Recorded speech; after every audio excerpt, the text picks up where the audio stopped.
Parenting during Corona, will the kids be alright? Thank you for your reading and interest in the news. Parenting during Corona, will the kids be alright? And now with details. If you're feeling a little overwhelmed and struggling to keep up with the ever-growing list of cancellations, closures and other news surrounding COVID-19, we feel you. Many kids are out of school, many parents are working from home, or at least trying to, because kids are out of school, and we're all trying to stay clean and keep calm. It's a lot, so we put together some of the many questions parents are asking. We will be updating this page with more expert advice and links to coverage as things continue to develop. In the meantime, settle in, parents, because it's looking like life, at least for the immediate future, is going to be anything but usual. School's out for, who knows how long? How are we supposed to help them learn? If you are like many parents, you found out recently that your kids will be on an unexpected, extended break. Wondering what this will mean for their learning? Will this be a bit of a miniature summer slide? Should you give them homework? Even if the schools provide online learning options, will you be able to wrangle them to the computer each day, if you even have a computer? Melanie Auerbach, the Director of Student Support at the Sheridan School in the district, has some ideas about how to keep the kids on track during the hiatus. Her main advice? Make a schedule and stick to it. Summer brain is a lack of a schedule, a routine, sleep, Auerbach says. They don't forget how to read. They've forgotten how to do school. After winter break, when kids come back, they need a week to reset. After daylight saving time, they need a week to reset. A change in their regular routine makes a big difference. So although it is important to keep up with any work your child's school has sent home for the break, either online or on paper, it's even more important to try to keep them on a routine. Have them get up at the same time Monday through Friday, Auerbach says, and keep a reasonable bedtime. Set a schedule of when they will read, when they will do maths, when they will have free time, meals and physical activity. Be realistic and build in breaks, because sitting and working for 3 hours in a row isn't a recipe for success for most children. And although many kids will need to spend some time on screens to complete their work, try to limit exposure where you can, and yes, this could be a battle. Auerbach suggests taking a page from teachers' playbooks to set up some basic expectations. At the Sheridan School, teachers and students sit down during the first week of the school year and create a classroom agreement that everyone signs. That outline of what is expected is posted in the room where everyone can see it. Parents can do the same to establish some structure for the time off.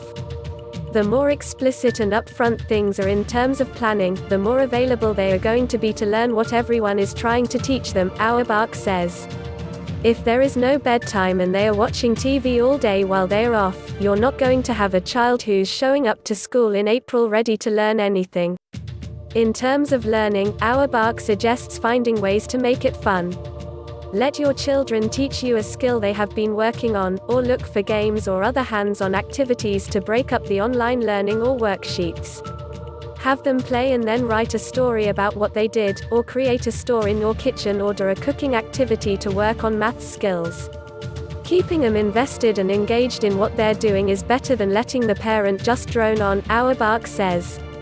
Gina Pignatiello, Chief Academic Officer for K-12, an online public school program, suggests using summer reading lists from libraries, bookstores or your school system to choose books kids can read independently, or pick a novel to read as a family. Then find ways to explore the subject matter or time period in the book, such as virtual tours of museums or cities, or discussion questions. And remember to consider kids' mental health. Everyone is so focused on the physical aspect of this, but we cannot underestimate the mental impact.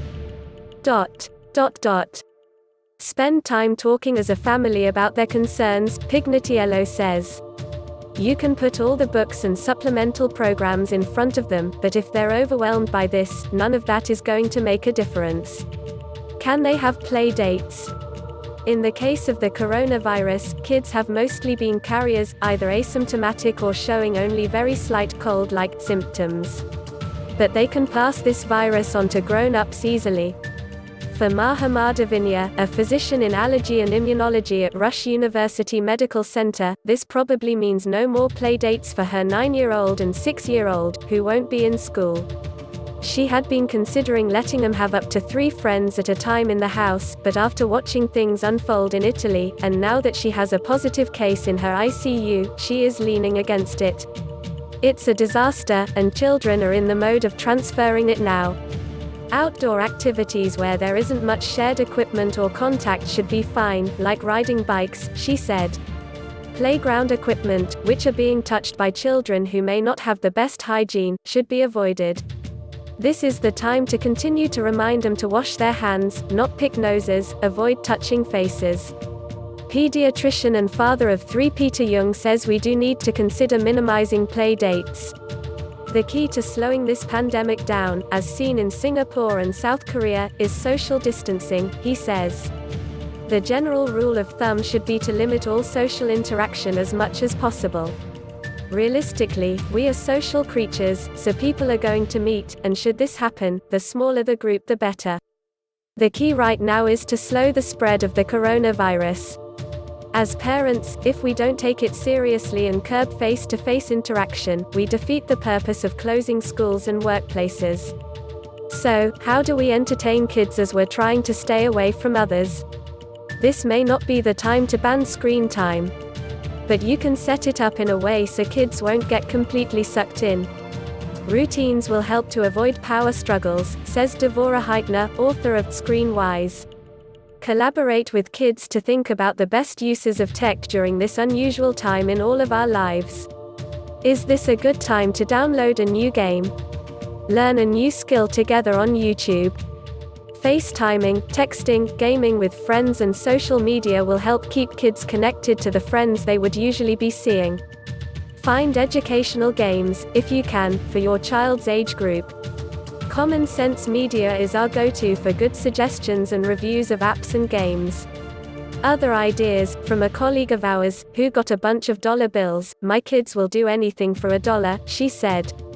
Chores, laps around the house, helping a sibling with homework, it can all take up a lot of time, and they earn their keep in the meantime. From Valerie Ritchie, a parent coach and psychologist in the Netherlands, theme days, like Lego Day, where you dump all your pieces on a table and have at it, mealtime planning, where each child gets one evening to come up with and prepare, with help, the meal and, more important, the dessert, audiobooks, sports competitions outside, preferably with as little contact as possible, or siblings only. From Brent Curran, who is working at home alongside his wife and has an 8th grader and a 5th grader who are distance learning, being deliberate about physical activity has helped us all, he wrote in an email to On Parenting. So this is a good time to go on a hike, a nature scavenger hunt, a walk around town, avoiding people, have the kids create an obstacle course or even find the joy of sidewalk chalk. From Emily Prucha, an English teacher in Prague who has 3 children home from school, 2 boys spent a good portion of a day creating a movie with the iMovie app on their phones. She stocked up on ingredients, so now they have been cooking and baking. Minute mug cakes are her daughter's favorites. She has a game cabinet that has not been touched in a long time and is being rediscovered. They live near woods and spend a lot of time on adventure walks. They aren't going to movie theaters, so her children set up a theater in their house, with popcorn and chocolate. And they talk to their grandparents and friends in the United States via Skype. Speaking of which, don't forget to call the people in your lives who really may be feeling isolated now. Who doesn't love to talk to kids? And those calls can take up a good amount of time, giving you a break that you may need. In the past, we have suggested podcasts for kids, including Circle Round, plus things to do indoors in midwinter. Maybe the weather is nice enough to let them go dig outside. Have more suggestions? Email us. Working from home, with kids. Remember the viral interview of Robert Kelly, also known as BBC One Dad, in 2017, where he was on live television and his 2 children burst through the door behind him? As we navigate working from home while schools and daycare facilities are closed, Kelly's experience may look increasingly familiar. We've all been thrown into this situation where we have work, school and daycare under one roof right now, and none of us were really expecting that, says Emily Peisner, a workplace expert for Care.com's Care at Work, a program that partners with businesses to provide employees a network of backup child and adult care options. Peisner, who also hosts the podcast Equal Parts, and her husband are both working remotely for now and sharing care of their 8 and 10-year-old children. She says they try to discuss ahead of time what their scheduling needs are for the next day, blocking out times for meetings or other tasks that require their undivided attention, or they alternate days so each one can get in a chunk of uninterrupted work time. She also points out that many people who are out of work temporarily and college students who are home from school may be looking for a way to earn some extra money. It may be a good opportunity to match people who are experiencing economic hardship who could help with caregiving while parents are strapped trying to watch kids and work, she says. Both parents and potential caregivers should make sure to follow current CDC recommendations on distancing, though, and look into travel history and other risk factors to minimize exposure. More on working at home with kids. Veteran remote worker Marie Elizabeth Oliver spoke with Daisy Wademan Dowling, Chief Executive of WorkParent, who says clarity is crucial, especially with young children. Whether you promise to set a timer and check in every hour or schedule a snack date, set their expectations and know that sometimes the clearest signal you can send is shutting yourself behind a closed door. For more on coping with feelings of isolation and that persistent feeling that you are always on duty, check out this story from Masha Rumor. Carla Naumburg wrote this piece about the perils of multitasking and distracted parenting. Sarah Rhine's piece about feeling guilty for staying home with a sick child could be helpful to those who are new to teleworking. Last year, we spoke with children's book author, illustrator team Robbie Bear and Matthew Swanson about working together from home while raising 4 young children. They talked about asking for help, learning to let go of some things and prioritizing the things they value most. And just last week we had this general advice piece on working from home during the coronavirus. What about their anxiety? What about mine? For younger kids, it is best to stay away from the specific information about the virus, says Elizabeth Mead, a Seattle pediatrician. Keep the news and radio off when young kids are around. They don't know how to interpret the details. Older children probably know more, she said, and this is a good time to start the conversation with them by asking what they have heard about this, and then go from there.